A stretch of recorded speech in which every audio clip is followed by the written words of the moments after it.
Question ఏం వేసాం మనము? Remainder x square minus 5x plus 4 divided by x minus 1. ఇదే కదా question. Remainder x square minus 5x plus 4 divided by x minus 1. నా ఇక్కడ చూడండి సార్, మనకు ఆన్సర్ ఎంత వచ్చింది? 0 వచ్చింది. నాకు ఈ 0 ఇంపార్టెంట్ కాదు, ఆ ఎక్స్ప్రెషన్లో ఉన్న రైట్ న్యూమరికల్ వాల్యూస్ని అన్నీ యాడ్ చేయండి. 4 మైనస్ 5 ఎంత? ఆర్ 4 ప్లస్ 1 ఎంత? 5. 5 మైనస్ 5 ఎంత? 0. 5 మైనస్ 5 ఎంత?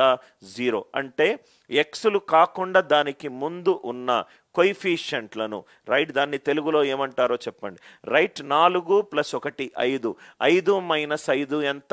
0. రైట్, ఆ సమ్ము గనక 0 అయిందనుకో ఎక్స్ మైనస్ 1 అనేది దీనికి కారణాంకం అవుతుంది. ఎక్స్ మైనస్ 1 అనేది రైట్ కారణాంకం అవుతుంది. ఎప్పుడవుతుంది కారణాంకము? రైట్, ఆ కొయిఫిషియంట్స్ యొక్క సమ్ము ప్లస్ 4. ఇక్కడ 4 ఉంది. ఎక్స్కు ముందు ఏమున్నాయో వాటన్నిటినీ యాడ్ చేసుకుంటూ వెళ్ళండి. ఎక్స్ స్క్వేర్కి ముందేముంది? 1. ఎక్స్కు ముందేముంది? మైనస్ 5. ఇదేమో కాన్స్టెంట్ ప్లస్ 4. 4 ప్లస్ 1 5. 5 మైనస్ 5 ఎంత? 0. అది గనక సమ్ 0 వచ్చిందనుకో డినామినేటర్ అనేది న్యూమరేటర్కి కారణాంకము అవుతుంది. న్యూమరేటర్కి కారణాంకం అవుతుంది. Are you all right? గుణకాలు. సో ఇది గుణకాలు. 4 ప్లస్ 1 5. 5 మైనస్ 5 0. రెండో ఎగ్జాంపుల్ చాలా జాగ్రత్తగా వినండి sir. 7x cube minus 3x square minus 3x minus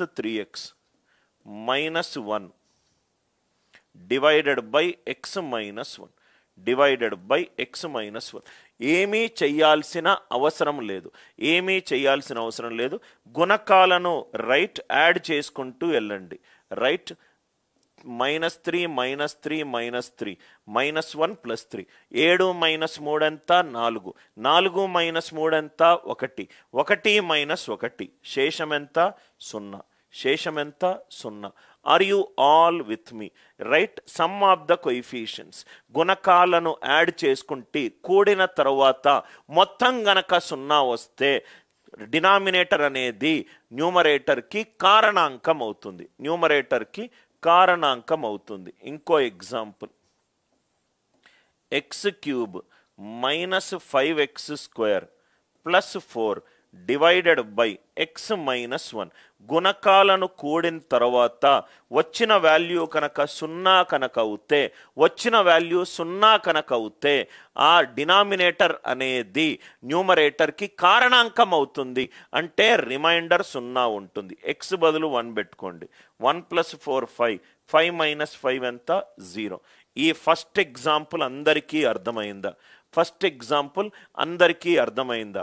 అంటే గుణకాలను కూడడము, some of the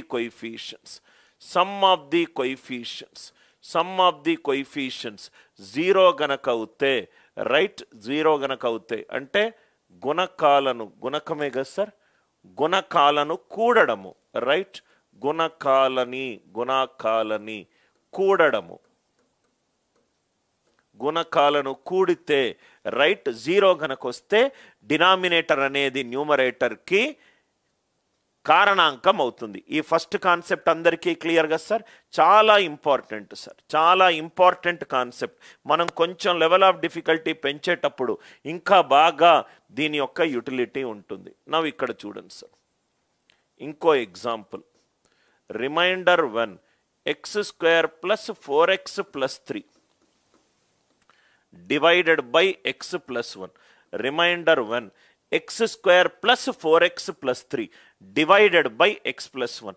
X square right, x square plus 4x plus 3 divided by x plus 1. నవ్వు ఇక్కడ చూడండి సార్, ఎక్స్ బదులు -1 పెట్టుకుంటా.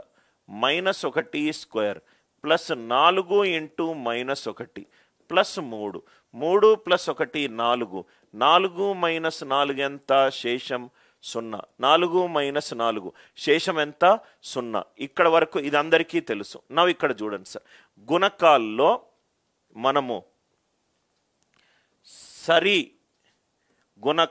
సరి పవర్స్ యొక్క గుణకాలను కూడదాం. సరి పవర్స్ బేసి పవర్స్ చూద్దాం ఏమవుతుందో. ఇది x పవర్ 0 x పవర్ 2 1 + 3 ఎంత 4 1 + 3 ఎంత 4 రైట్. ఇది బేసి ఇదెంత 4 ఈక్వలెంట్ టు 4 అంటే x+1 అనేది న్యూమరేటర్కి కారణాంకం అవుతుంది. చాలా ఇంపార్టెంట్ పాయింట్ సార్. గుణకాల మొత్తాన్ని కూడితే సమ్ గనక 0 వచ్చిందనుకోండి x-1 అనేది కారణాంకం అవుతుంది. x+1 అనేది కారణాంకం ఎప్పుడవుతుంది సార్? x+1 అనేది కారణాంకము ఎప్పుడవుతుంది? బేసి పవర్ల మొత్తము సరి పవర్ల మొత్తంకి ఈక్వల్ అయినప్పుడు x+1 అనేది కారణాంకం అవుతుంది.